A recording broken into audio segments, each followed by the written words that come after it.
It was a diversion. Right. Right?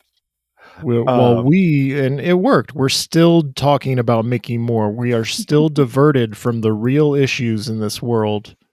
Alex Min gets the last laugh, I think. There's nothing illegal about adult videos, Jason. I'm not saying that there You is. can I'm be not pro saying that Law and there's... Order, and sell adult videos. How about this? Advice for candidate spouses. Never take pictures of your mail if you don't live in the district where your spouse is running. Don't do that. Don't post those pictures to social media. Taylor graduated from Arts High. She will find you. Is that a joke? Is that a real thing? What's Arts High?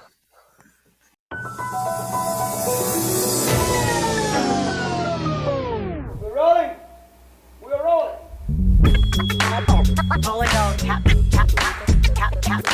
This is a real thing. Real thing.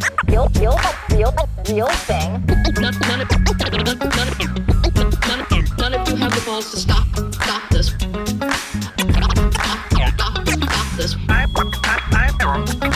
I've got plenty of time. I have nothing else going on today. We're in the Wedge neighborhood right now.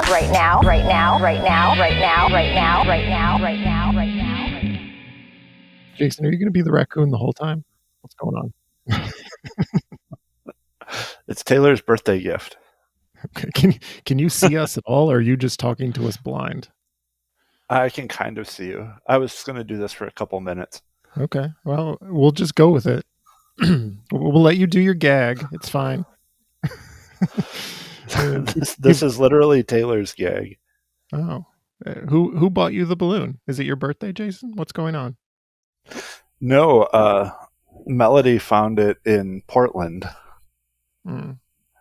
Like in a dumpster? I hope so. And then I sent a picture of it to Taylor, and Taylor said, "Oh my God, it's so cute." I think this episode's we're gonna have to save this for the holiday period when no one is listening or watching anything, and so the really desperate people are all watching clip shows. It's like best of. That's what we're gonna relegate this episode to that part of the year. So we can't talk about anything too topical, I think, or we can. Who cares? Talk about whatever you want. Yeah, I was thinking that maybe we would do a clip show for your 1-year anniversary. We can have multiple clip shows. There's plenty of downtime during the holidays where that's true. We can just mess around and do stupid stuff because nobody will see it and we won't have to be embarrassed.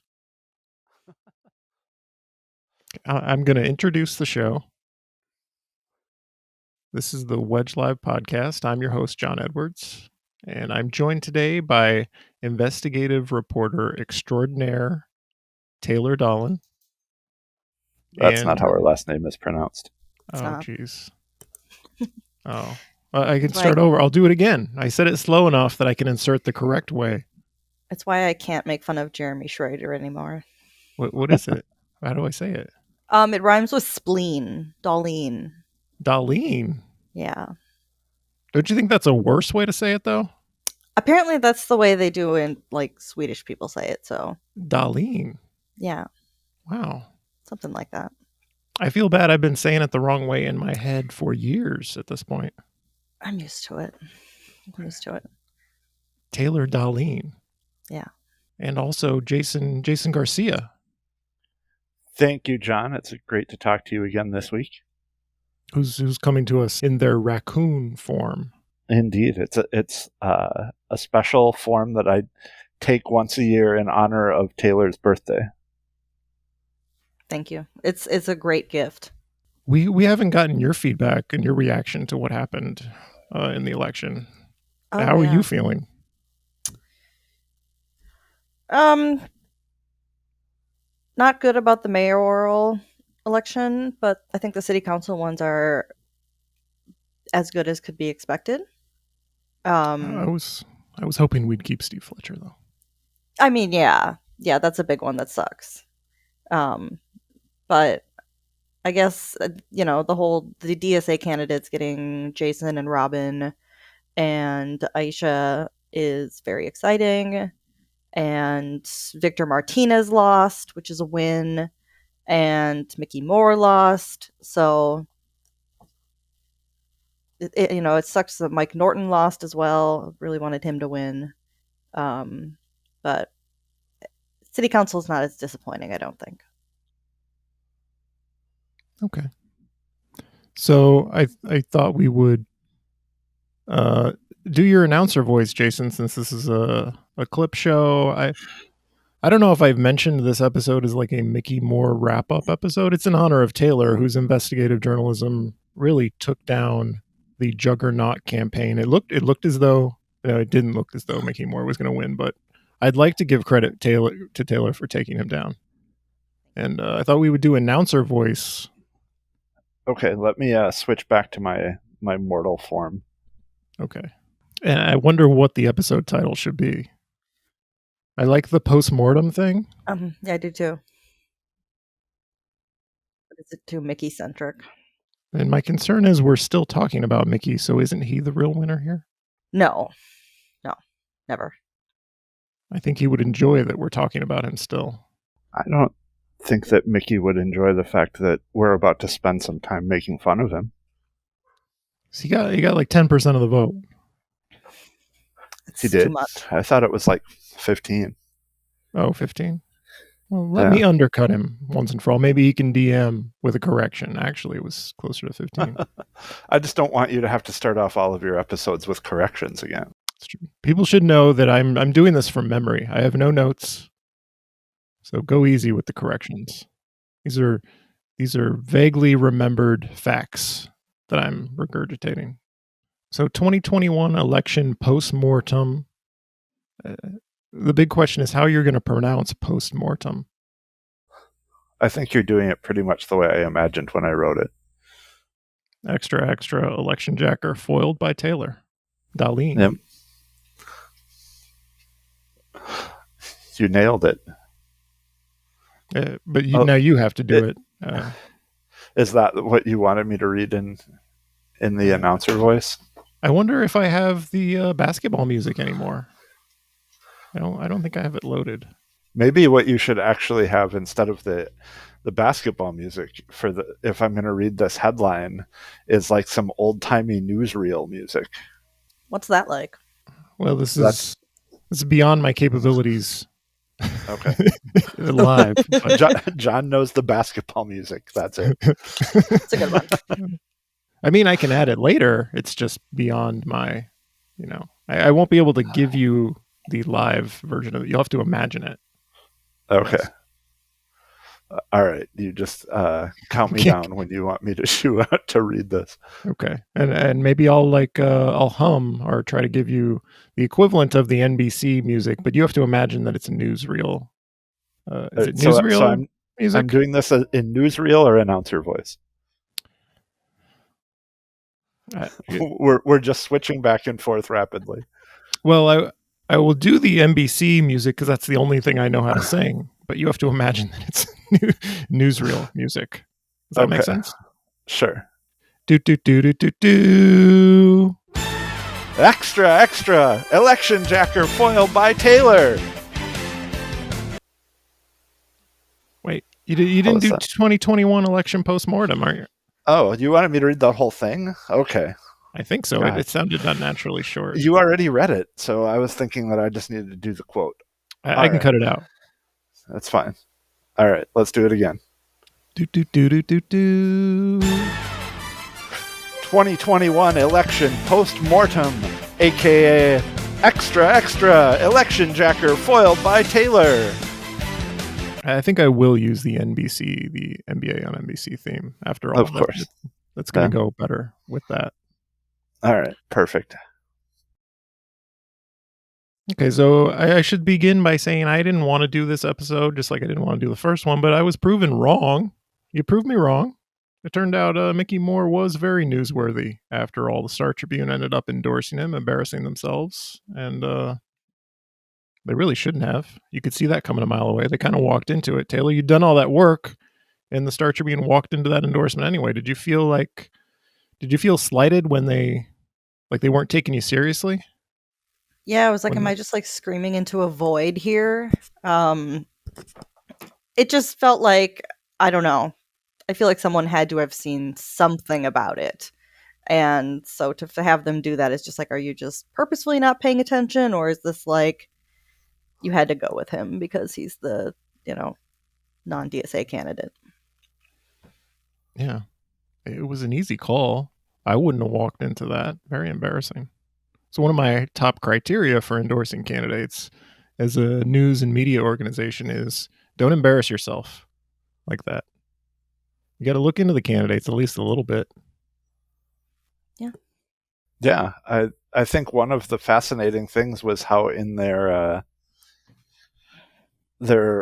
article when they rescinded his endorsement was that they talked about how their process was having them answer a questionnaire and then speaking with them. And at no point did anybody think to say, so, do you really live here? That a lot of people have said you don't. Yeah. Like a lot of people. I don't want to puff ourselves up too much, but we're fairly prominent, right? Local politics. Minneapolis is a small place. This was bubbling up among enough people that they should have known. I know they all live in the suburbs, the editorial board, but they should have known.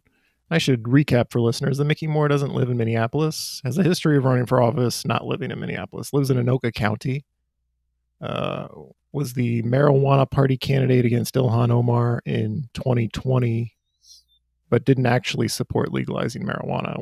One of those people. And he didn't actually live in CD5, so...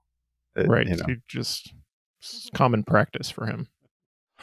Yeah. And I know people will probably write in and say, well, you don't have to live in the district until you actually win. But come on, if you're running for office in a place, you should live in that place. Especially when it's that far away. Yeah. It's not like he was in Ward 8, which maybe would have been something different. He was all the way like an hour and a half away. Yeah. Mickey received campaign donations from such notables as Tom Hoke, Stuart Ackerberg, Clint Connor, James Hornig, and Jackie Cherry Holmes. Is that all, though? I think he must have received donations from more prominent people than that. Oh, no, that's about as prominent as it got. You sure? There was no, like, Kelly Doran or... No. The Min family, the Alex Min and family. Well... I mean, I think Alex just donated his services as a campaign manager. I could have sworn I saw more Min family donations, but that's not important. Of course, Mickey scoffed at Jason Chavez for giving his pronouns at a candidate forum. I broke that story. I'll take credit for that. Yeah. We've been all over this Mickey Moore nonsense. Right in front of his pride flag. Mickey Moore pride flag sign. Yeah, thank you so much for having me here today. So, my name is Jason Chavez. My pronouns are he, him, his, and I'm running to represent Ward 9 on the... am I just going to read Mickey's greatest hits here? Is that what we're going to do? I mean, we can probably discuss some of them as well. Okay. I remember going to his website a bunch towards the end of the election and seeing Don Samuels and Tom Hoke on the endorsement list and wondering, are they calling in to the Mickey Moore campaign every hour saying, get me off the website, or do they not even care that they endorse this weirdo? And am I missing some other things, Taylor, about Mickey Moore's weird bio? No, that's kind of his weird bio. I mean, he has so much. There's like just so much we still haven't even seen. He had a variety like radio show where he played songs and talked and invited guests. It was like his podcast. So there's like multiple of these hour-long episodes that's just Mickey that we haven't even seen. So there's all kinds of weirdness, I'm sure, that's still out there to be discovered.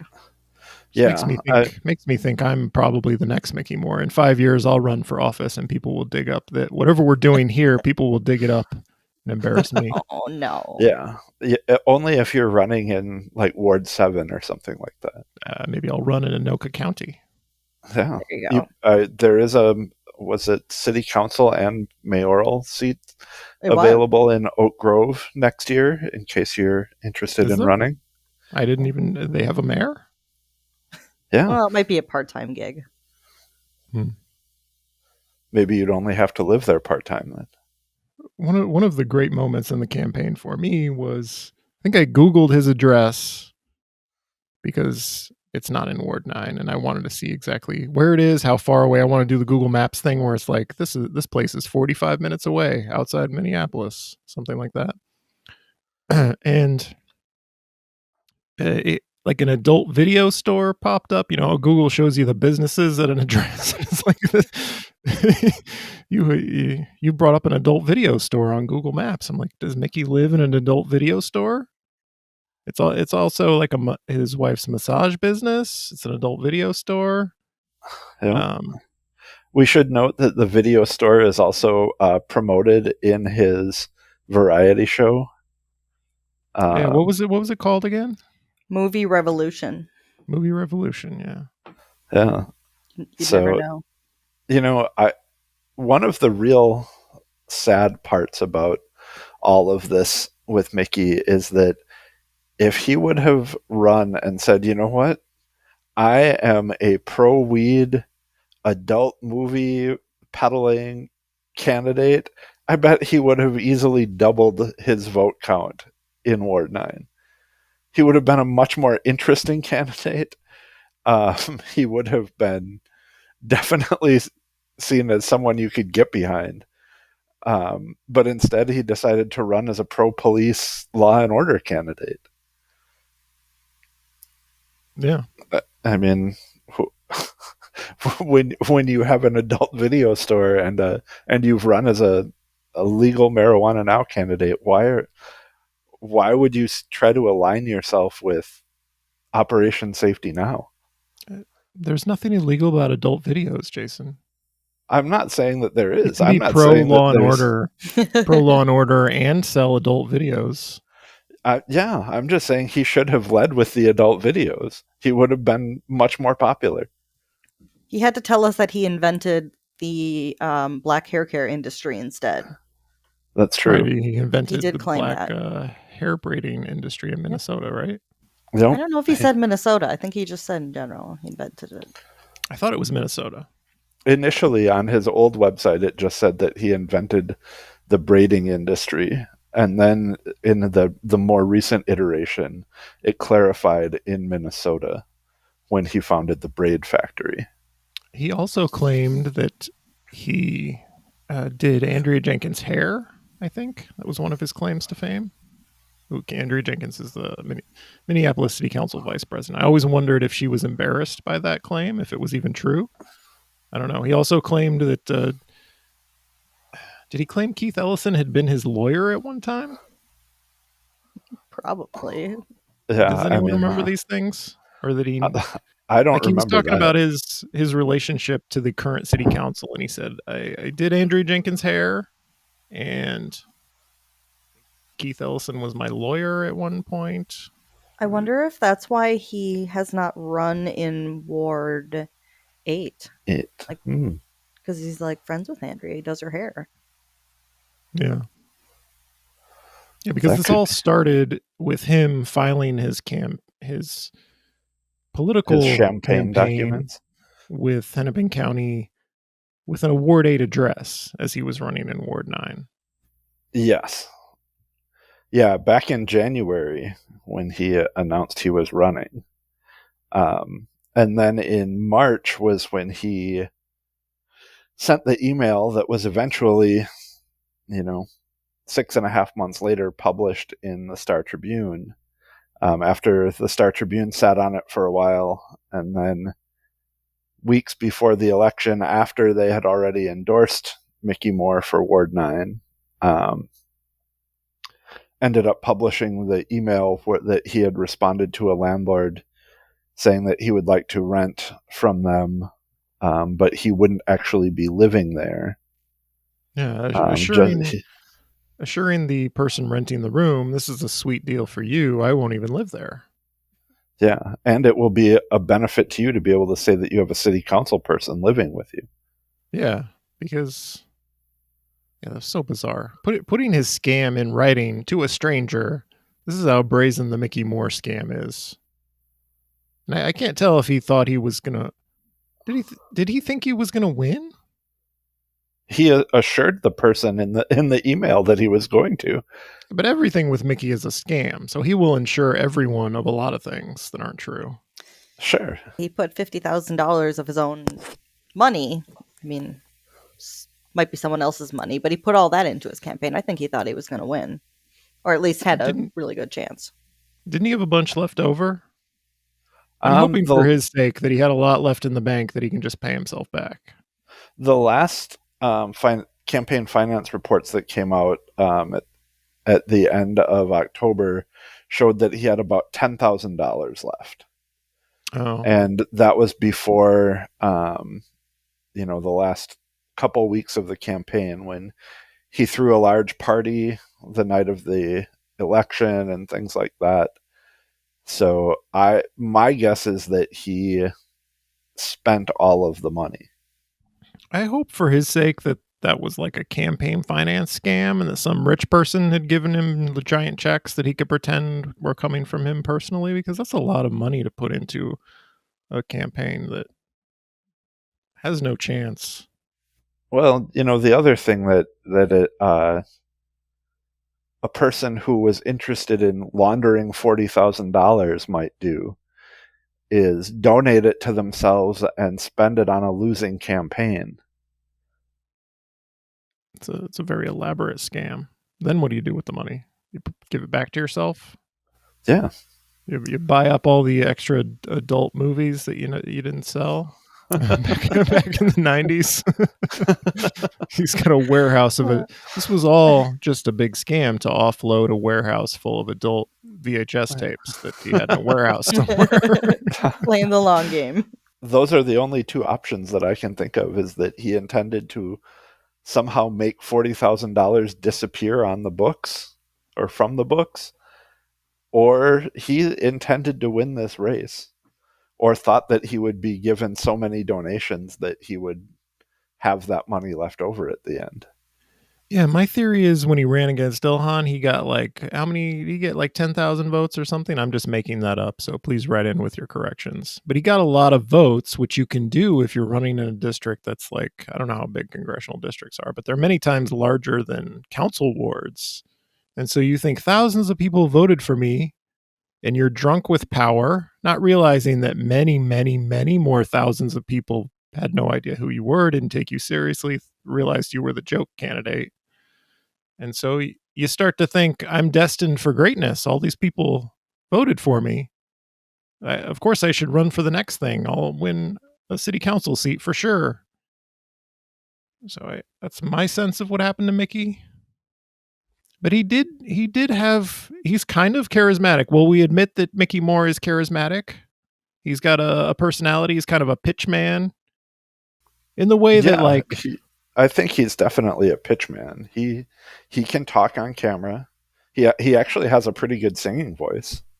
I'll give him that. I think I have to admit, it was a John Legend song that he was singing. It was. Right? And I think this is the first time I'd ever heard that song. And so when I hear the song now, I looked it up. What song is this? It's I can only hear the Mickey Moore version. John Legend isn't singing this song correctly. What would I do without your sweet mouth drawing me in and you kicking me out? Mickey had the rhythm on this song correct. And these slight variations that I'm hearing, they're not right. John Legend needs to take notes from Mickey Moore, because that's the correct way to sing this song. Oh my god. I can't wait till we're done recording so that I can tweet at John Legend that he ruined Mickey Moore's song. He did, yeah. I honestly didn't watch enough video of him to get a sense of whether or not he's charismatic, but he's a very interesting character, and he's certainly a successful scam artist. I just love that he doesn't sound like a real person. The more you learn about him, it just sounds like someone made this person up. I think there are a lot of people like this. He's a hustler. He's got a different thing going on every other week. Yeah, he has several businesses. He was involved in calling cards. And he lived in Taiwan, or not Taiwan, sorry, Thailand for a while, Mhm. and was running businesses there. Now he's like a back silk, here calling himself Mr. Thai Silk. yeah, like a silk robe business. Mr. Thai Silk. And he had misspelled what was the thing with the website, Taylor, that he The hair misspelled? Hair salon. It wasn't hair Yeah. salon, it was hair saloon. And all the other errors, a lot like he corrected the thing about clarified that he invented the hair braiding industry in Minnesota, but they have still never fixed that on the hair saloon website. They've never fixed that typo, and they still have the dreadlock wig up. So it's Yeah. just like, is it even a real business at this point? Yeah, there's always something that makes you think this is a front for something else, because there's no way people take this seriously, spend their money on it. Right. Yeah. There's no way that a person who's responsible for this level of disregard for their business could consider running for public office on the strength of their background as a business person. And yet here we are. For a long time, I didn't take him seriously. I think I've made that clear. I'm embarrassed to be talking about him to this day. I still don't take him seriously. But I was getting press releases from the campaign. He had like an actual PR person who had worked for Ilhan's more serious opponent in 2020 during the primary, I think. Yeah. And so they were attacking Jason Chavez, who ultimately did win in Ward 9, for working for John Thompson, is that his name? Yeah. To state legislator, who was having an address scandal. Like, did he live in Minnesota? Did he live in his district? Did he actually live in Wisconsin? That whole driver's license thing from the traffic stop. And so Mickey was opportunistically going after Jason Chavez for working for someone who had an address scandal. All the while, everyone knows he lives in Anoka County. He's attacking Jason Chavez for simply working for someone who had an address issue. And so the hypocrisy there really got to me. And so I had to start talking about the address issues. I couldn't. And also the picture of Jason Chavez had him with like wearing Crocs or something, or maybe it was like Adidas slides. So I thought that was a low blow. That was even lower than the address thing, was using a picture of Jason Chavez's toes exposed in his Adidas slides. But anyway, that's what turned me on to Mickey Moore. Like, this person is shameless. Yeah, I mean, that's really what happened. Was after everything started to come out where people were attacking John Thompson, Jason Chavez put out a statement about it, and that was when the official Mickey Moore campaign Twitter started responding to everyone who interacted with the tweet with that picture. And of the Adidas shoes. Yeah. And I happened to be one of the people that was responded to with that. And so I double checked with Taylor that, wasn't there an issue with Mickey Moore's address? Found out that was correct. So I responded, and then his Twitter account, being run by notorious sock puppeteer Alex Min, just started posting on everything that I tweeted for a while. And and then that was really when Taylor started looking into them and started peeling back the layers of that terrible smelling onion, and ended up publishing enough details about him that Alex Min felt threatened and ended up at various points getting all of us suspended from Twitter for tweeting out links to public documents about posting campaign finance documents that showed Mickey's Mickey's incorrect address, the address where he didn't live, which was still not even in Ward 9. Right. And then, there was the whole thing where Mickey issued a release saying that after August 1st, when the August campaign finance statements were due, that he would release his ID and things like that, which clearly he had been waiting for, and had to keep putting off until he actually received it in the mail. Right. Yeah, he eventually did post a photo of his driver's license on his website, I think after the Star Tribune retracted their endorsement, so that he could say this is all bogus. This feels like a good point to get into the tweets. So eventually it came to light pretty late in the campaign. I don't know how long you knew about this, Taylor, but Mickey's personal Twitter account, which had just a whole series of very bizarre, expressing some bizarre opinions. Do you want to talk about the Mickey tweets? Yeah, I probably found it maybe a month or so before I started posting about it, because I remember sending some of them to Jason, and we're just like, okay. And the tweets are they go back pretty far. I think he joined maybe in 2012. So some of them are just outright offensive. Some of them are just really bizarre. And it's years worth of tweets. And some of the earliest ones mention his website, or mention, just it's very clearly him. And he just goes on to offend basically everybody he possibly can with his tweets. And they denied it was him. Alex specifically just said that he basically probably reported all of Mickey's offensive tweets and then got the Mickey account suspended. Yeah, somebody went to 2014, created a Twitter account back when nobody knew who Mickey Moore was, pretended to promote his Mr. Ty Silk business. I think maybe even his adult video store promoted there too. It was. And so somebody's tweeting, promoting many years ago, before he'd run for anything. He's just a guy who maybe lives in Thailand, promoting all his businesses on Twitter, playing the long game so that once we got to 2021, these tweets could be unearthed and make Mickey look bad. That was the story from the Mickey campaign. Yes. They didn't even...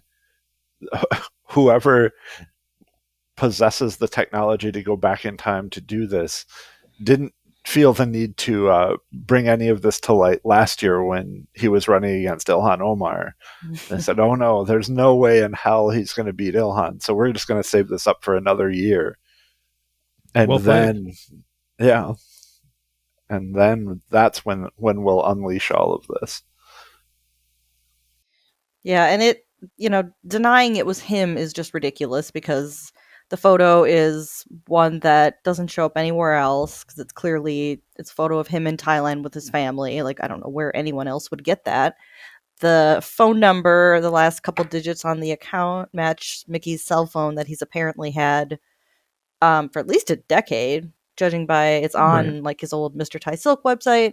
And then on his own personal Facebook account that he still uses, back in 2012, when he created his Twitter, he posted to his Facebook and said, follow me at Mixed Tweet Sooth. Yeah. So apparently they also made a fake Facebook that he now uses. Very convoluted scheme here. Taylor, it feels like we've nailed him once and for all. There's no way he can slip out of our grasp this time.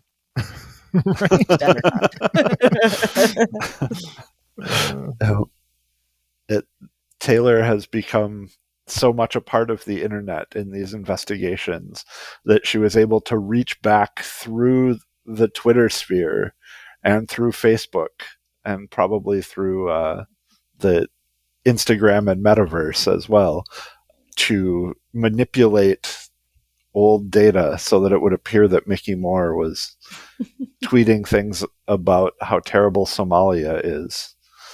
Yeah, I'm it occurs to me that the perfect person to fake all of this and commit the perfect crime basically would be an investigator like you who knows all the telltale signs. So show us your time machine. How did you do this? I know save it for magicians the don't reveal their tricks, but how did you do this? I save it for the most tedious of tasks, like framing city council members, for future aspiring city council members, and that's about it. Also, if you did have a time machine to go back and do these tweets, wouldn't it be? It feels like the baby Hitler scenario. It's like if you could go back in time and stop baby Hitler, you'd create a Twitter account that really showed baby Hitler for who he truly is. I'm not sure that's exactly how it goes, but close enough. That's what you do. Feels wrong to do to a baby, create a Twitter account and attribute all these false things to him, but extreme measures for extreme times, I think. Yep. Yeah. Should we talk about Alex Min? One of the Please, underrated can we weird please? things. One of the underrated weird things about Mickey Moore is that he let this very weird person, maybe weirder than Mickey Moore, Alex Min, son of a big developer. What's his first name again? Why am I drawing a blank on Steve Min, former council member, became a developer, kind of a scuzzy character. Like had a history of like faking email correspondence in some other developer's name to like make that person look bad.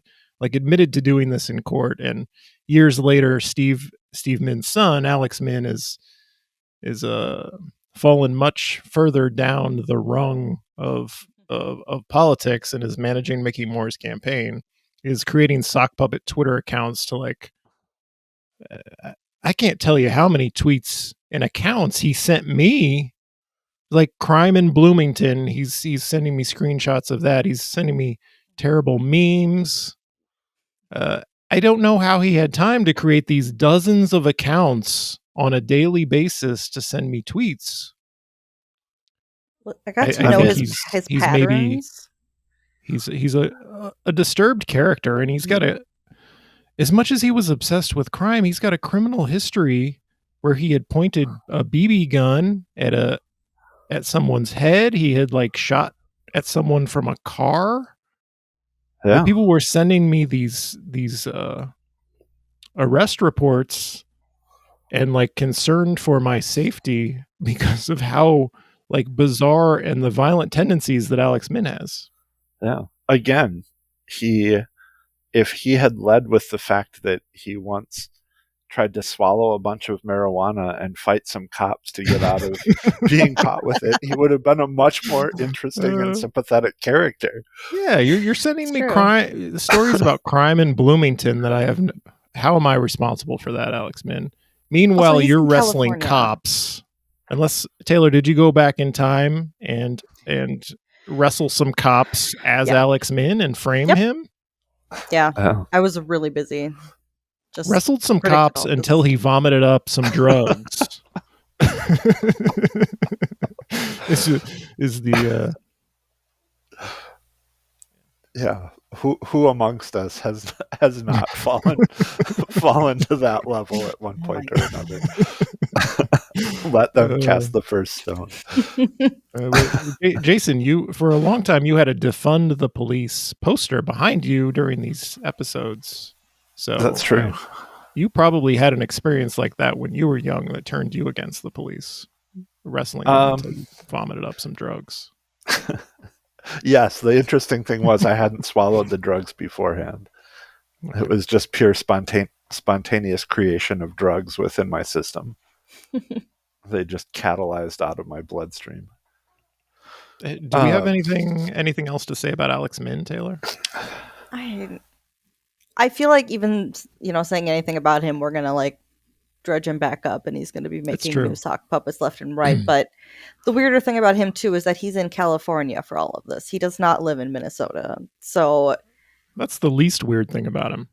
It's probably the least weird thing. Yeah. But he got to do like he was doing the same stuff to us like at the same time of day. It was like right around 8 a.m. on weekdays. I would start getting like weird tweets from sock puppets. Block one, he'd make another one. So it's like 6 a.m. his time, 8 a.m. our time, and he's like doing this repeatedly at this time. It's just like, dude, you schedule this? Like what? Yeah. What are you thinking? All while claiming that he is in law school. He has a wife and a small child. Um, at some point, he posted on Facebook talking about how he was involved in politics because it was his passion. And he went on to list a bunch of people whom he had worked with on their campaigns. One of them I remember was Lisa Goodman, because I was kind of looking through to see if any of them had actually won. Right. Yeah. He was involved in Tom Hoch's campaign. So apparently Tom Hoch is like the nexus of these characters. Yeah.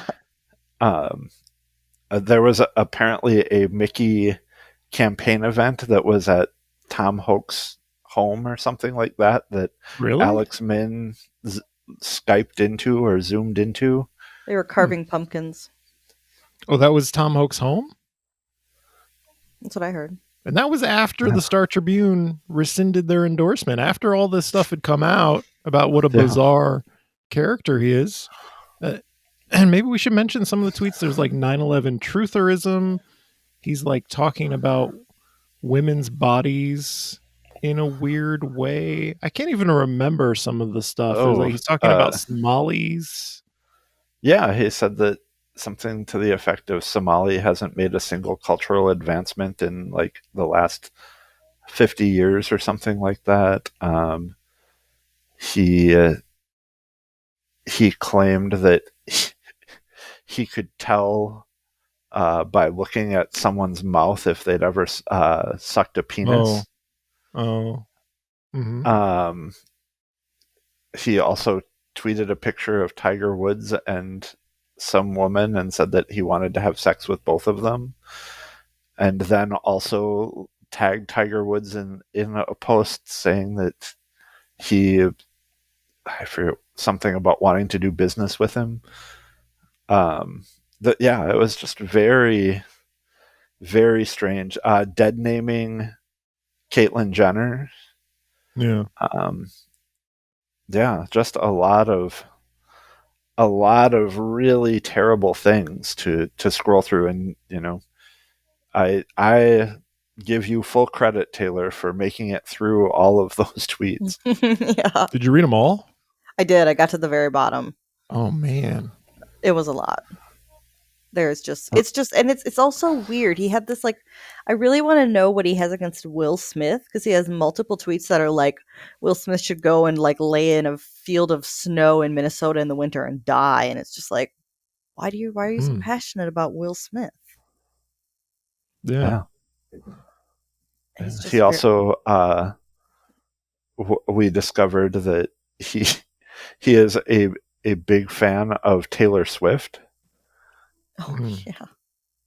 Which made it very ironic that Taylor Darlene was the one to expose all of his malfeasance and cast him down. Or is it Taylor Swift? No. I hope I haven't been saying that wrong all these years. No, that's how you say it. But yeah, like that, and that kind of brings up the point, that Taylor talked about earlier, how really Taylor did a ton of research and looked through a lot of data to find out all of these things to reveal about Mickey Moore. And, we talked about him certainly in an episode that we did a few months ago, but also published much of this on Twitter. And journalists from the Twin Cities definitely saw these things and definitely read them and just sort of were like, oh yeah, that's that Mickey Moore. What a nut. And nobody really did anything about it. And, I also would say the same thing about, the DFL, that they had opportunities to make statements. They could have repudiated him. They could have said, no, that Mickey Moore is not a member of our party, even though he's trying to run under our banner and things like that. But everybody just sort of let it happen until, eventually somebody at the Star Tribune decided that their nonprofit writer should discuss this email that was sent several months ago. And they referenced other things that Taylor had found out without giving her any credit, without mentioning her. Some local news outlets like Bring Me the News did credit and link to some of Taylor's tweets about Mickey Moore's Twitter account. They credited Wedge Live for publicizing this back in August and things like that. But, the Star Tribune just remained hands off and acted as though it was entirely, their work that broke this story, when they had sat on an email for half a year before doing anything with it.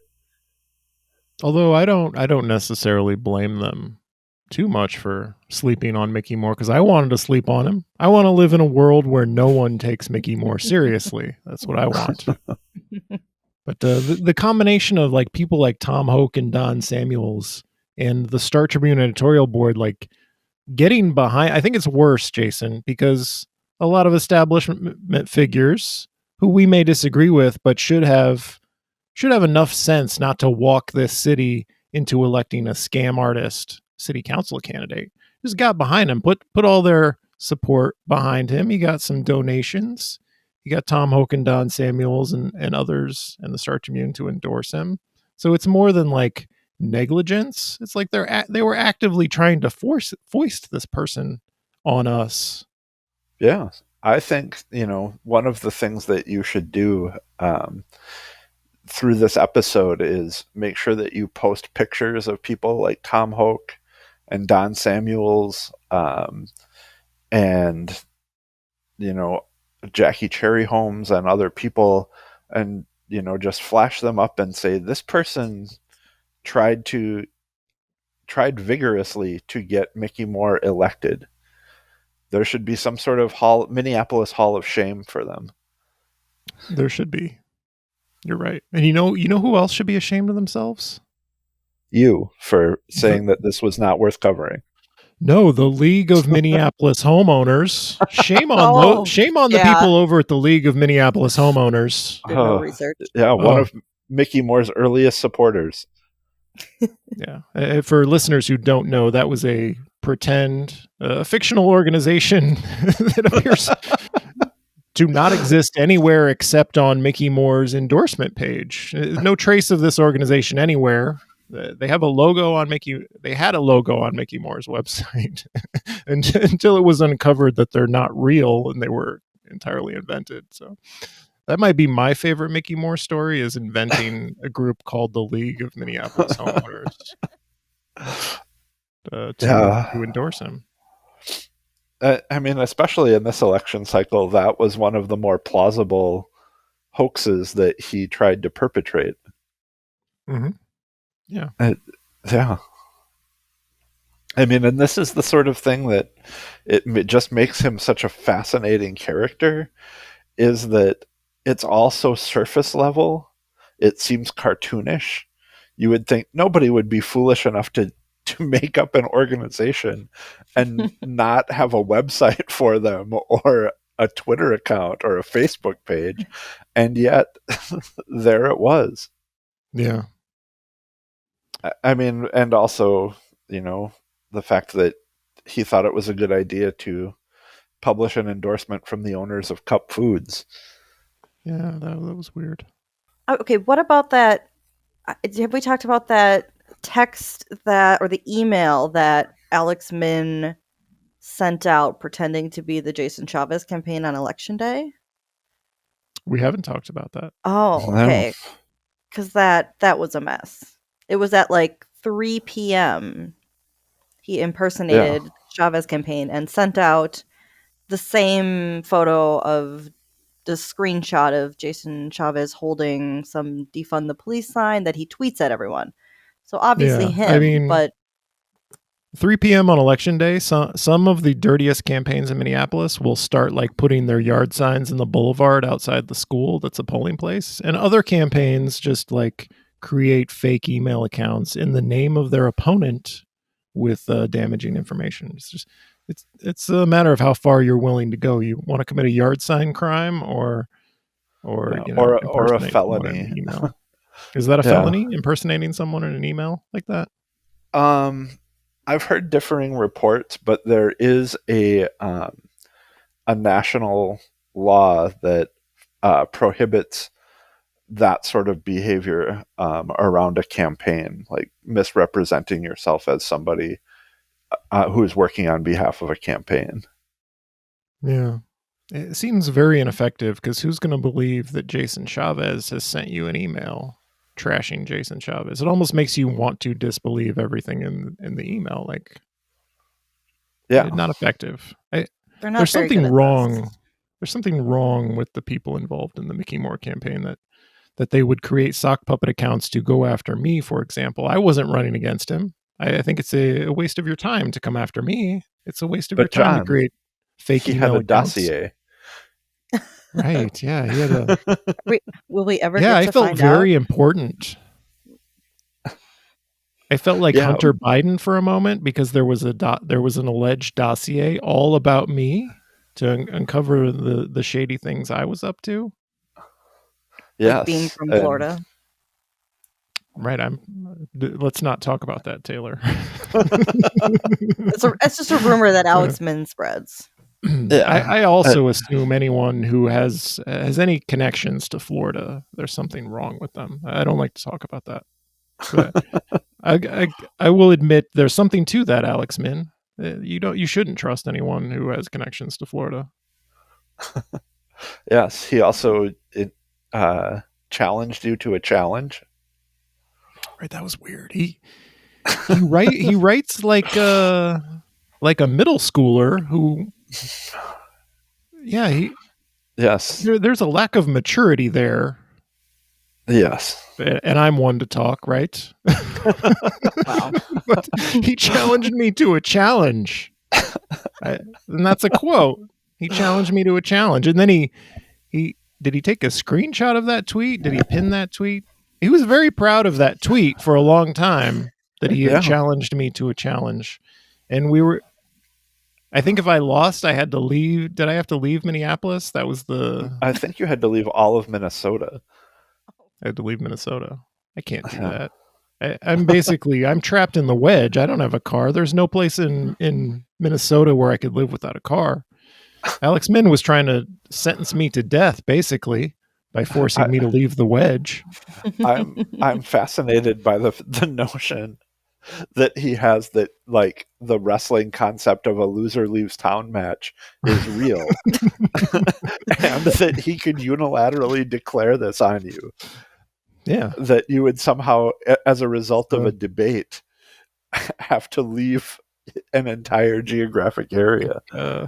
Yeah, it's like dual culture. You slap me with a white glove, and then I'm obligated to respond. Right?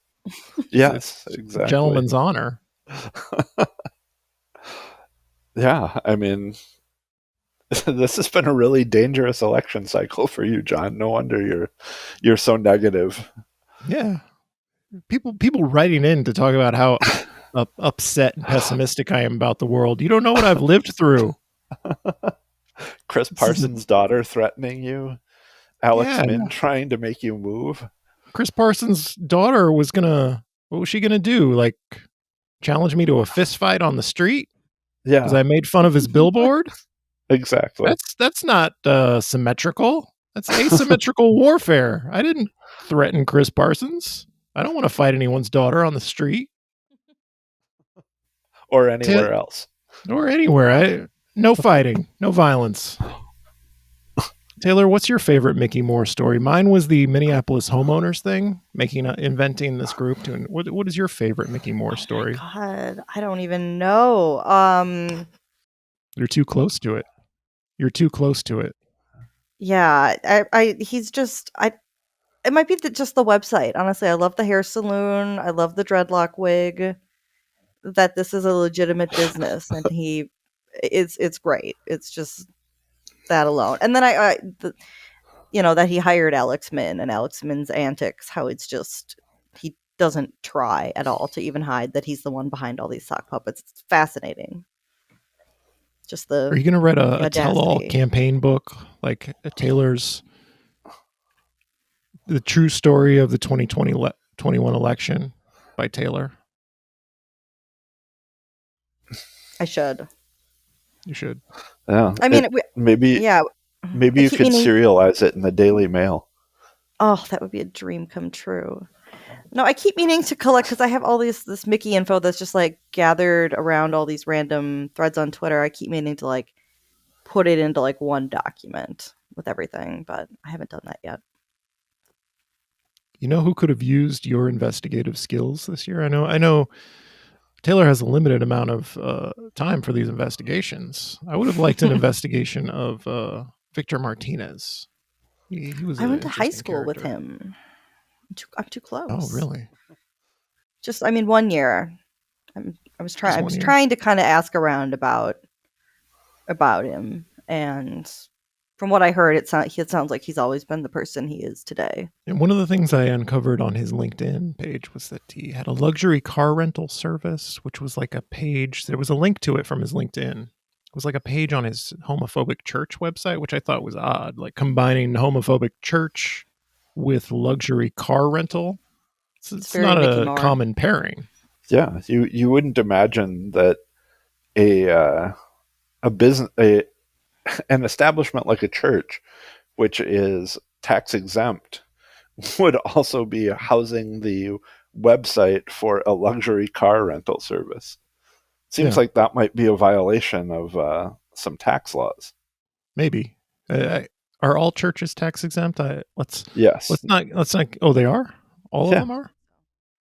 I couldn't just start a Church of the Wedge and pretend it was a church, but not get any tax exempt status. I mean, you could, but why would you do that? That's the whole point. You should do it. I don't know if I explained. Victor Martinez was the losing candidate in Ward 5. He ended up coming in third, which is reassuring about Ward 5. I was worried they were going to elect a secret Trumper because Victor Martinez had voted a Republican ballot in the 2020 presidential primary, which indicates there's a high likelihood he voted for Donald Trump. Unless he likes like Rocky de la Fuente or something. Or he very wrote few himself candidates in. on that ballot. Yeah, he maybe.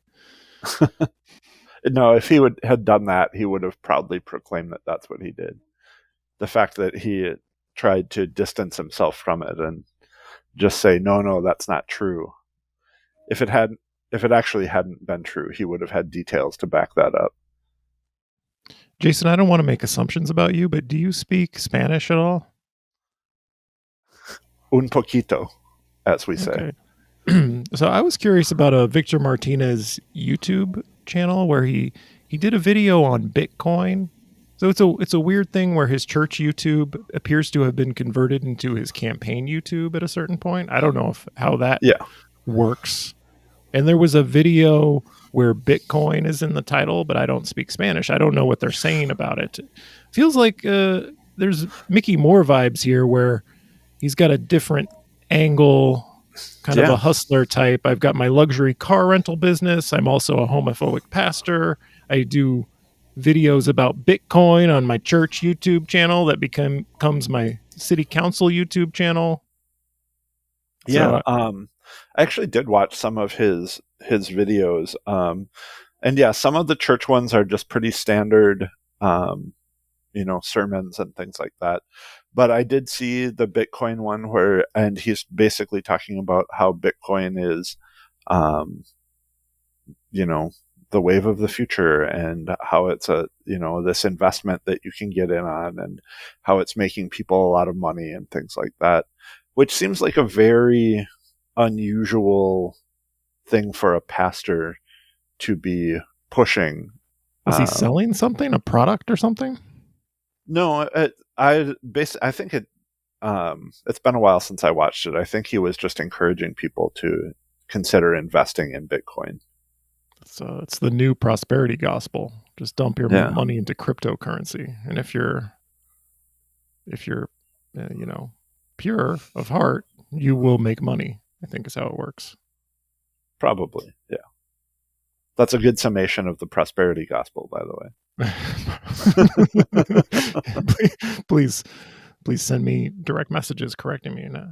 We should have had like Corla Masters on or somebody to talk. Maybe we'll do an episode about Victor Martinez and the prosperity gospel. So we can get some internet pastors on here. Do we think anyone is willing to listen to 60 plus minutes about Mickey Moore with a little taste of Victor Martinez at the end? Okay, well, we forgot to mention how much money he spent per vote.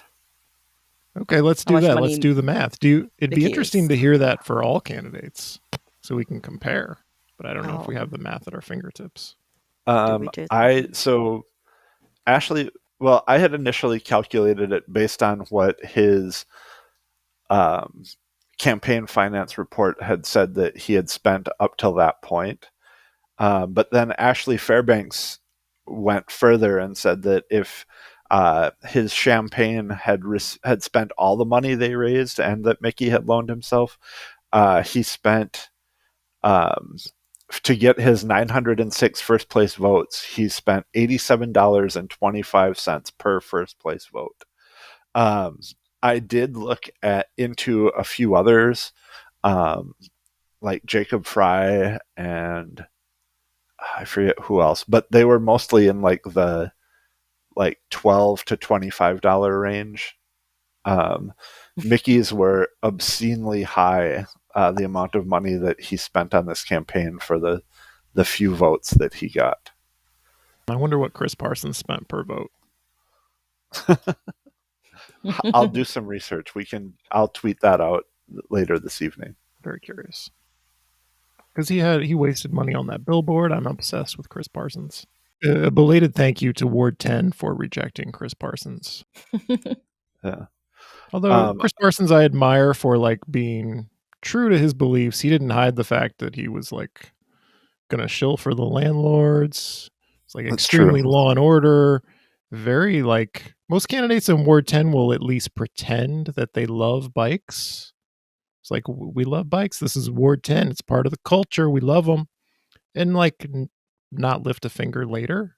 But he was like extremely like outwardly anti-bike, like talked about the bike lobby and how he was standing up to the bike lobby. So thank you, Chris Parsons, for showing us your true colors, not pretending to be something you weren't. You showed us everything we needed to know about you, and you lost. Came in fourth. Yeah, just a couple other final notes on Mickey Moore. After he lost on the first round of voting, Alex Min posted on Facebook saying that since ballot question 2 lost and Jacob Fry was reelected, that they had won the elections that mattered, therefore implying that Mickey Moore's election didn't matter, which is a great statement to have from your campaign manager. It was a diversion. Right. While and it worked. We're still talking about Mickey Moore. We are still diverted from the real issues in this world. Alex Min gets the last laugh, I think. I don't know about that.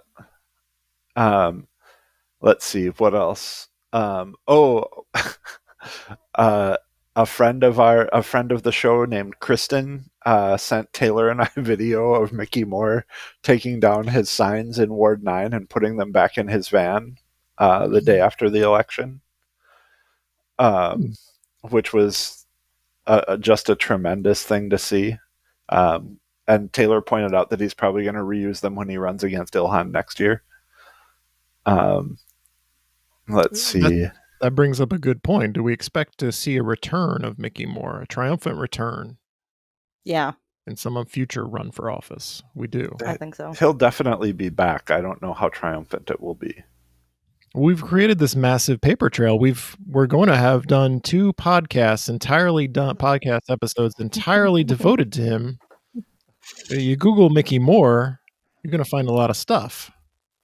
It's true. When you Google Mickey Moore, you do see a lot of things from Taylor and myself. So, But I mean, all that yeah. didn't might have stop to the Star run in Tribune. Anoka County. What's Yeah. that, Taylor? Yeah. I was going to say all that was out there, and it didn't stop the Star Tribune from endorsing him anyway. So he could run. Yeah. It is always good to mention that over the past year, not only did Taylor defeat Mickey Moore on Twitter, Taylor also defeated Metro Transit earlier in the summer, and she has risen into the Minneapolis media pantheon, joining people like Paul Majors and CJ and Sid Hartman as icons of icons of Minneapolis news. CJ was a gossip columnist. Is that who CJ was? You don't know Yes. who CJ is? I don't really know who CJ is. I have vague memories of CJ. Oh, I grew up reading CJ. Yeah, she's a gossip columnist. She still uses. It's miraculous. She still uses on Twitter the same photo she had in the Star Tribune 20 years ago. Is CJ still around? Oh yeah. Yeah. Where does CJ work? I think CJ is just sort of freelancing now. She's beyond freelance gossiping.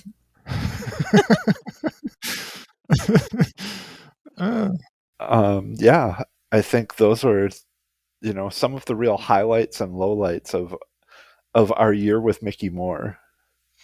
Okay. We're at the end. Taylor, do we have anything else to add? Any wisdom? Any advice for young investigative journalists who are digging in to obscure candidates? Because you're like you're the edgy Naomi Kritzer, right? Yeah, I'm just persistent and nosy, I guess.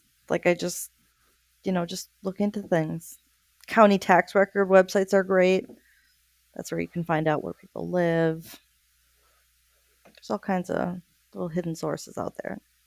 Also, Facebook pages of spouses where they take pictures of their mail for some reason to identify where they really live. Yeah.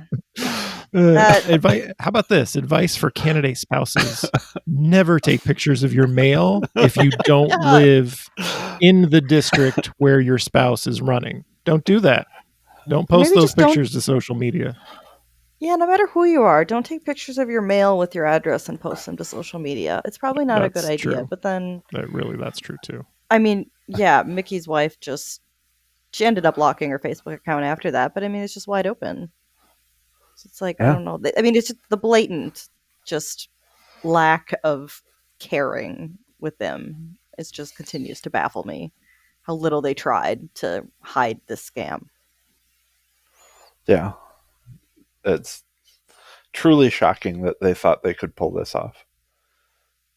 I've said it before, and I think it bears repeating, that people like Mickey Moore and Alex Min think so highly of themselves that they always consider themselves to be the smartest guys in the room, and they can't conceive of other people being able to keep up with them, when in reality they're just doing the same dumb shit over and over that gets people caught constantly.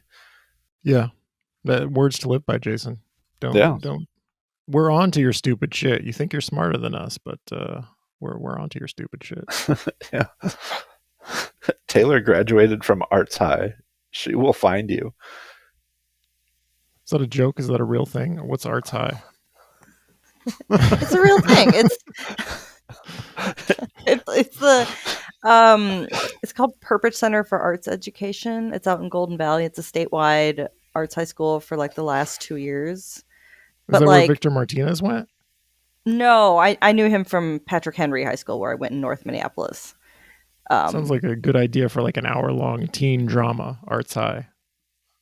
Oh, I mean, it has like notable alumni like Harmar Superstar.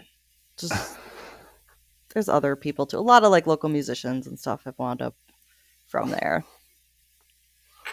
yeah. But John, there's so much and you don't know about Yeah. Minneapolis. CJ. I'm here in the wedge. I don't know much about what goes on in the outside world. And I haven't been here very long. One of the things I'm noticing about Minneapolis politics, I feel like I haven't been here very long. There's a lot I don't know. People like David Brower are constantly showing that they have 50, I don't know if it's 50 years. I'm sorry if I'm aging David Brower older than he is, but they know so much more than I do. I don't know a lot. People look to me to be this person who knows everything. I don't know very much, but then I run into people who just got here, and I'm like, you don't know that Lisa Goodman handed her gum to an opponent at a candidate forum? How do you not know this? I'm starting to judge other people for their lack of local knowledge, although it's about things like Lisa Goodman handing your gum to an opponent. I was surprised at how many people on Twitter this election cycle did not know of that incident at all. And it was just, like 4 years ago? And that's just one example. I feel like people tune in. There's so much turnover. People who move in and out, I don't know, who are just now tuning in. I don't know that it's all just extremely young people. I think it's these transients who come into Minneapolis, getting involved in our politics. And then move to St. Paul. They move somewhere else.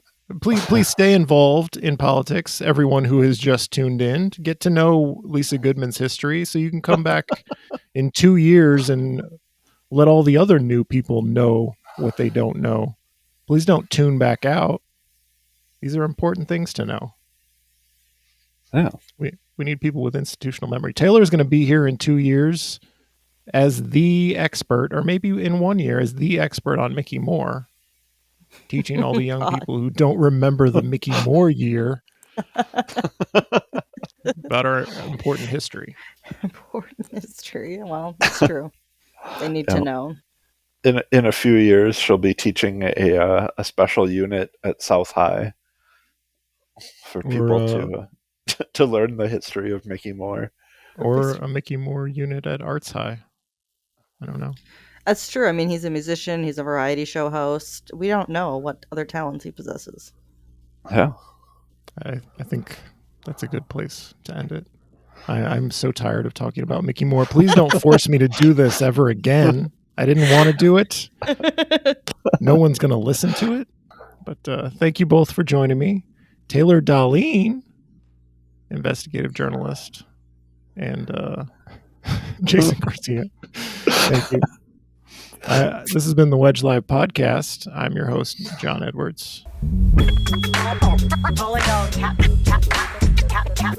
This is a real thing. Real thing. None of you have the balls to stop this. Stop this. I've got plenty of time. I have nothing else going on today. We're in the Wedge neighborhood right now.